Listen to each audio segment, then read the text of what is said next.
You're listening to The Practice of a Hoodoo Baptist, my personal journey of root work, faith, and ancestral wisdom. This is where I honor the ones who came before me, share what's been passed down, and walk you through my experiences of being unapologetically aligned, covered by spirit, guided by blood. Today, we're going to talk about forgiveness, y'all. Yes, we're also going to talk about boundaries, and we're going to touch on spiritual maturity. Now, this episode, I'll do my best not to get all extra deep. I'll just keep it simple, keep it all the way real. I think it's really important to have an entire episode about spiritual maturity, boundaries, and forgiveness, because I understand that when people see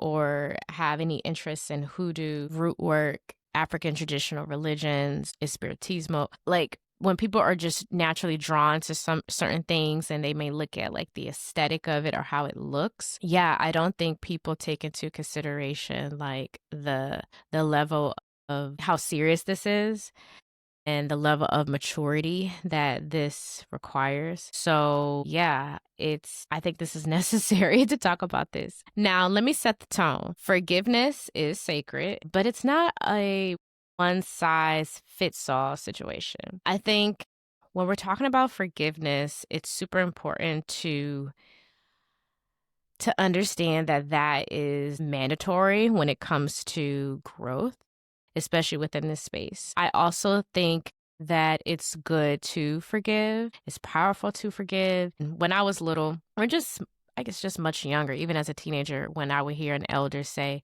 you forgive people for you. You don't forgive them for them. You forgive for you. And when I was little, I used to be like, what kind of shit is that? It doesn't make any sense. Like, I don't get it. But that's just what I thought when I was younger, However, now it's clear to me, like, I get it, like, because it is true. I understand. Yes, that is true. The forgiveness, it's for your growth. It's for your spirit, your peace, and your peace means a lot. And I also think, forgiveness it's love too, may not totally be just about love for that other person, but love for yourself, because I think when we don't forgive, we're holding on to things and just harming ourselves, right? I'm also going to talk about boundaries. I love a boundary. I love a boundary. Boundaries are protection, not punishment, okay? Because some people be acting like just because you set a boundary that you're trying to punish them. It's like, child, no, like, that boundary, that's also for me, not for you. That's for me, for my peace and my protection, okay? And maturity in your spiritual practice shows up in how you move after something happens, after you have a situation with someone, or after you say your prayers, after your rituals are over. Yeah, like how you move and the things that you do and the choices, the decisions that you make, it just shows up, So this episode is about the part of the work that doesn't get posted or glamorized, for real, for real. So I'm going to go there because, again, I think everybody just thinks this is about like the aesthetics, the looks, the money, the glamour. Like, so this episode, we're going to tap into some other shit, okay? We're going to talk about knowing when to let go, knowing when to walk away, and knowing that healing doesn't always mean reconnecting, okay? You have to let motherfuckers go. And you have to let them go, say it with me now, let them go for you, not necessarily just for them, okay? I'm going to dive a little bit too, because as far as forgiveness, I think forgiveness can be used as a spiritual strategy. Let me explain. It doesn't always mean like reconnecting with the person. It doesn't always mean leave that door open, for real, for real. Sometimes it actually means clearing space, and that space can be for your peace. It could be for your comfort. Hey, you deserve peace. Do you not? Do you not think you deserve peace? We deserve peace. We deserve all the peace, as much peace as we can get, especially today. Okay. You know what I'm good for? I'm good for forgiving a person and never speaking to them again. Forgiving someone and no longer like holding space for them in the way that I did before, you know. And I think that's perfectly healthy, especially when I actually feel better about it, or I feel a sense of maturity or growth, or there's no more confusion. There's no more like, negative feelings about the situation or the person. It's just like it's just cleared out. And to me, like, that's magic. When you just make a decision, you're so solid about your decision, and it just the smoke just it's like the fog just clears out. Okay, you can release the emotional charge without inviting the energy back in, because I think we be so attached to people sometimes, when people do things to us, and we get triggered by that trauma. And some of us like trauma subconsciously and attach ourselves to it, and, are really into being in love with our abusers or just abuse, and, just treat it like it's a regular thing, like subconsciously thinking that you deserve that. Like, no. So you can release the emotional charge without inviting that energy back in. It's about unhooking yourself spiritually so you can move on. Okay. And I think a great way to do that is to set boundaries. Because let me tell you how I treat boundaries. Y'all ready for this shit? For me, boundaries are a form of protection work. Let me tell you something. You know what my favorite word when it comes to boundaries, my favorite word to use, my favorite root work, my favorite spell word to use when it comes to setting boundaries? Y'all ready for this shit? No. No, that's the word. That's the spell right there. No. N-O. No. No is a form of spell work. Stay with me now. No helps set a boundary and a bar. No, because saying no when you always said yes, that no gonna help you level up. For real. Okay? Because you're holding space for yourself, and it's okay to hold space for others, y'all. Like if you're being treated good, you're not being abused in no type of way, you're not being taken advantage of, you feel good about holding that space, like it's okay. Holding space for yourself is as sacred as holding space for others. It truly is.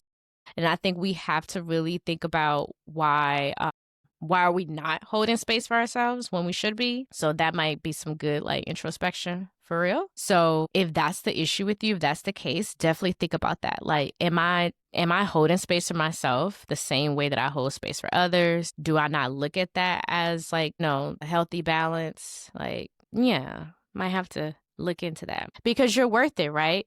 Your time, energy, body, and spirit, all of that, everything, it deserves to be guarded. Okay. And it's okay to guard yourself. I like to learn from the elders when it comes to shit like that, because the elders and the ancestors, elders don't be keeping everybody like super close to them. They be watching, they be observing. You know what I'm saying? It's like, nah, like, okay. And that's something that I peeped even from being a kid. If my grandmothers didn't like somebody, then I'd just be like, you ain't gonna make it, because Nana don't fuck with you. And it's okay to ask. For me, I had to say, sometimes, like, nah, we can't have this person around. So mamas be knowing, like, like that person ain't your friend, because they just be watching. It's just like that discernment, right? Yeah. So it's like, it's okay to not have everybody all super close and just so making yourself so accessible. So work on boundaries if that's an issue for you. And I think also, like, so many people want to, again, have so much interest in the practice and traditions. And I think everything is just always focused on like spell work. And, just bind this, bind that, putting this together, putting that together, mixing, and the root work. Like, it's just so much focus on that. There's never really, not never, but I just want to present what I don't see often, especially in the digital space and online space. So I think that's why it's just so important to have these conversations, or just to, kind of peep game, because I think that's something that is just not touched on a lot, as far as people having an understanding of what are other types of like root work or protection work. But again, like I said, boundaries, huge, because you got to have spiritual maturity. So, but what does spiritual maturity look like? Not reacting to everything that pokes at your peace. Now, I'm gonna keep it real. I have issues. I'm working on my shit because the way I grew up, I'm from Mobile, Alabama, grew up in the hood, and yeah, people were very like reactive around me and, just taught to like react and just be observant, but react. So I'm doing a lot of work reversing that, so it won't be, everything is not always an attack. So yeah, that's something that I've also have had to work on and still working on it. You know what I'm saying? Because I feel like that's just something that I might have had to deal with for a while, even when I was a kid. Just, somebody do something to me and I have to do something back to them, So, hey, doing the work. So, yeah, spiritual maturity. So, we're talking about not reacting to everything that pokes at your peace, like I said. Next, knowing when to speak and when to let silence do the work. Whew, biggie. Big bitch. That's a big bitch right there. Yeah, because I think that's kind of goes in line with not reacting, right? So yeah, knowing when to speak up, knowing when to use your voice and when to let the silence just do the speaking for you. Like it'll just do the work. And yeah, I dig that 110%. I think that's something that's all that has been taught to me through my family. I come from a long lineage of hoodoo practitioners and just believers, praying people. So yeah, definitely have folks in my family where it's like in public, in certain spaces, they don't speak a lot. It doesn't mean that they don't speak up, but they just may not speak a lot and they just like to sit and watch and just be observant. And sometimes, I've witnessed them where, yeah, like it's like some things don't need to be said. Like, look at my actions. If I did something or if I did do anything, So next one we'll say, it also looks like doing the ritual and the self-reflection, tapping into like, what you might need to work on, who you are, self-reflection, like also doing the root work, also doing like the rituals, no matter what it is, but just always taking a moment to self-reflect. And another one I would say is knowing you don't need revenge when you're covered. That's another big girl. I'll say it again. Knowing you don't need revenge when you're covered, meaning like you don't have to get back at people. I also online see a lot of folks like wanting to do spell work to do negative things to people. I just have never felt pulled towards behaving that way I just never wanted to do anything dark with my magic, with my power, with my gift. Just never. To me, it doesn't seem worth it. I don't want shit to come back to me tenfold.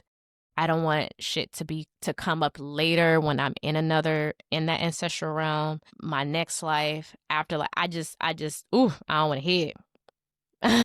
Like, no, I don't want that on me. So I'm not even thinking like that. And I truly believe like I'm good, like I'm covered. I don't need to get back at a person. Now, I'm all about defending myself though. You know what I'm saying? Like I speak up, I use my voice, I'm brave. I know I am. I love that about myself, that I'm brave to use my voice, to speak up for others. And no, I don't need to get revenge. Let's just get the paper, okay? Like Queen Bee say, best revenge is your paper. Get your paper. You really don't need to do nothing else because you're covered. Know that shit, own that shit, walk like it, talk like it, be that, okay? And maybe like if you're like me, you're healing through anger issues, healing through childhood trauma, healing through, being a Black girl, always reacting to everybody because everybody's just coming at you sideways. Like, I get it. Like, we healing through it. It's okay. You can do this. You know what you could do? For anyone out there that just wants to like work on that and create like a ritual or a practice for themselves, try this. Try lighting a candle. It could be like a tea light or a regular candle. It doesn't matter.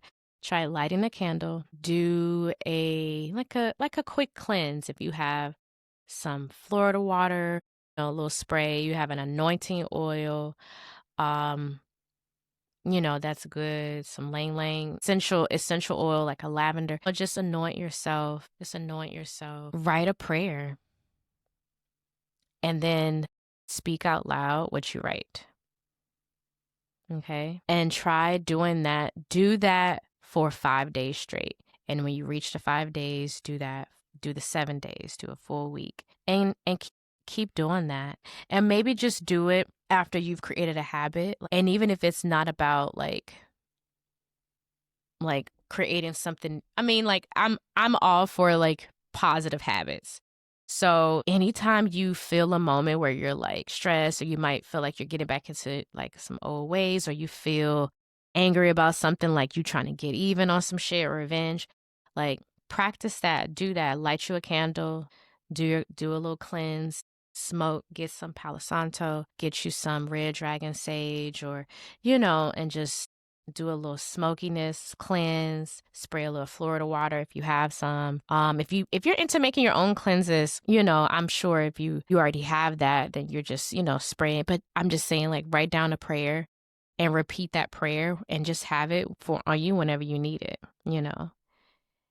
Because still understand, healing takes consistency. That's why I said, like, shoot for, a couple of days of doing that once a day, 5 days, 7 days, twice a day, whatever makes sense. Like, just tap in, because consistency definitely requirement within the tradition. Consistency, major. I definitely will say that I've let go of a few friendships. I would say that I have walked away from, like a group or two, like a friend group or a group chat, like just walked away out of it. And at first, some things just sting, and, you miss people, and you may not be involved in all the things anymore. You may not, get invited to this and that. It's just that shift, right?